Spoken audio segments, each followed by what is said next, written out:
শাকিব খান বা আমার ছেলের বাবা নয়।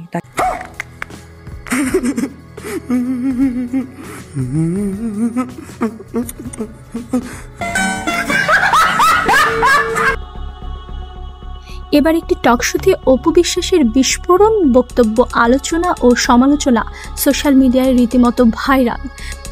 কিছু আর বলতে চাই না। আমি বললাম না যে আমি একটা গণ্ডি রেখে দিই দর্শকদের। কঠিন একটা প্রশ্ন কি আছে, যেখানে তিনি স্পষ্ট বলেছেন শাকিব খান তার ছেলের বাবা নয়। দর্শক জানতে চায় আসলেই তাহলে জয়ের বাবা কে?